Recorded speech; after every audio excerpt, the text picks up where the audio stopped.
ఒక్కసారి ఎల్వికే గారు చెప్పండి, ఈనాడు ఆంధ్రజ్యోతి రాస్తున్న పచ్చి అబద్ధాలు కరెంటు విషయంలో కానీ ఇతరత్రా కానీ నేను ప్రస్తావించాను, వాటిపైన సంక్షిప్తంగా మీ అభిప్రాయం చెప్పిన తర్వాత మళ్ళీ దీంట్లోకి వెళదాం ముగ్గురు మాట్లాడిన తర్వాత.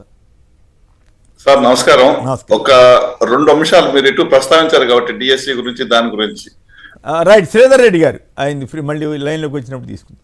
శ్రీధర్ రెడ్డి గారు. కుమ్మరేని గారు నమస్కారం అండి. ప్రేక్షకులకు మీకు అందరికీ నమస్కారాలండి. చంద్రబాబు నాయుడు గారు ఏ పార్టీతో పొత్తు పెట్టుకుంటారు, ఎవరితో పొత్తు పెట్టుకుంటారు అనేది అప్రస్తుతమైన కాదు ఫస్ట్ ఈనాడు ఆంధ్రజ్యోతిలో వచ్చిన పచ్చి అబద్ధపు వార్తల మీద మీ కామెంట్ చెప్పిన తర్వాత దానికి వెళ్దాం.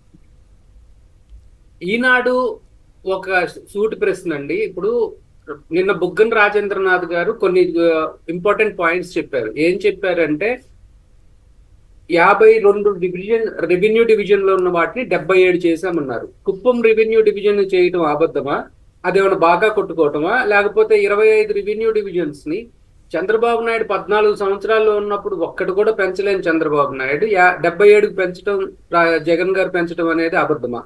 ఒకటి. రెండోది, మెడికల్ కాలేజెస్ గురించి కూడా చెప్పుకున్నారు. అలాగే ఫ్లాగ్షిప్ ప్రోగ్రామ్స్, నేను పెట్టిన పథకాలు ఫ్లాగ్షిప్ పథకాల్లో ఒక 7 పథకాలు ఉన్నాయి. ఈ 7 పథకాలని ఖచ్చితంగా ఎవరు వచ్చినా కానీ ఇంప్లిమెంట్ చేయాలి అన్న కాన్ఫిడెన్స్ లెవెల్ జగన్మోహన్ రెడ్డి గారు మొన్న చెప్పారు. దాని గురించే నిన్న క్లియర్ గా బడ్జెట్ అలొకేషన్స్, అంటే ఇప్పుడు మనం మామూలుగా చెప్పుకునే దాని ప్రకారం ఏంటంటే ఓట్ ఆన్ అకౌంట్ కి రాబోయే 3 నెలల వరకే మనం బడ్జెట్ ప్రపోజల్స్ పెడతాం, మిగిలిన ఎస్టిమేట్స్ పెడతాం. కానీ ఆ ఎస్టిమేట్స్ లో కూడా క్లియర్ గా అమ్మఒడికి ఎంత అవుతుంది, ఇళ్ళకి ఎంత అవుతుంది, ఇవన్నీ కూడా పెట్టారు. అంటే జగన్మోహన్ రెడ్డి గారి ఉన్న కాన్ఫిడెన్స్ లెవెల్ ని మీరు బాగా అనుకుంటున్నారా? నెంబర్ 1. నెంబర్ 2, ఇక రహదారుల గురించి మాట్లాడుతూ ఉంటే మీరు ఇందాకే గతం చెప్పినప్పుడు ఏదైనా మంచి జరిగితే అది మోడీ గారికి అంటగట్టేటప్పుడు, చెడు జరిగితే జగన్ గారికి అంటగట్టేటప్పుడు విజయవాడలో ఒక బైపాస్ రోడ్ వేస్తున్నారండి. ఆల్మోస్ట్ కంప్లీట్ వస్తుంది. మన పెద్దవుట్పల్లి నుంచి కాజ్ వరకు వచ్చేది. ఇది దాదాపు 2009, 2008 నుంచి కూడా పెండింగ్ ఉన్నది.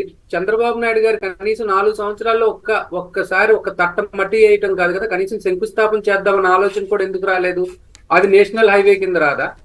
అది నేషనల్ హైవేతో చేయట్లేదా? విజయవాడ నడిబొడ్డున ఉన్న ఫ్లైఓవర్లు చంద్రబాబు నాయుడు గారు ఒక్క ఫ్లైఓవర్ కంప్లీట్ చేయలేక బెంజ్ సర్కిల్ లో చేతులు ఎత్తేస్తే జగన్మోహన్ రెడ్డి గారు వచ్చిన తర్వాత దాన్ని కంప్లీట్ చేసి రెండో ఫ్లైఓవర్ విత్ ఇన్ 11 months కట్టారు. విత్ ఇన్ 11 months 11 నెలల్లో కట్టేసి అవధులు చూపించారు. సో పర్ఫార్మెన్స్ ఇండికేషన్ అనేది ఒక మనిషి ఏం చేశాడు అనేది ప్రజలు నిర్ణయిస్తారు. రామోజీరావు 1కి 10 సార్లు రాసినంత మాత్రాన పచ్చి అబద్ధాలని పదే పదే చెప్పటం వలన ఆయన క్రెడిబిలిటీనే తగ్గిపోతా ఉంది. ఆయన గురించి ఎవరు నమ్మే ప్రసక్తి లేదు. ఏదైనా ఒక బడ్జెట్, ఇప్పుడు నేను సింపుల్ ఒకటే అడుగుతానండి, ఈ 5 సంవత్సరాల కాలంలో, దాదాపు 5 సంవత్సరాల కాలంలో జగన్మోహన్ రెడ్డి గారు ఒక్క మంచి పథకం చేయలేదా? ఒక్క మంచి పథకం గురించి ఇది మంచి చేశారు అని జగన్మోహన్ రెడ్డి గారి ప్రభుత్వం గురించి రాసే ఓపిక ఈ పత్రికలకు లేదా?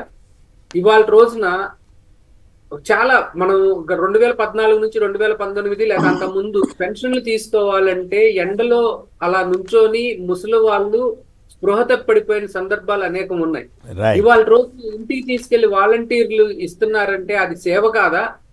అది ఈజ్ ఆఫ్ యాక్సెస్ కాదా? ఈజ్ ఆఫ్ డూయింగ్ బిజినెస్ లో మనం వరుసగా 3 సంవత్సరాల నుంచి నెంబర్ 1 పొజిషన్ లో ఆంధ్రప్రదేశ్ దాన్ని అచీవ్మెంట్ కింద తీసుకోలేరా?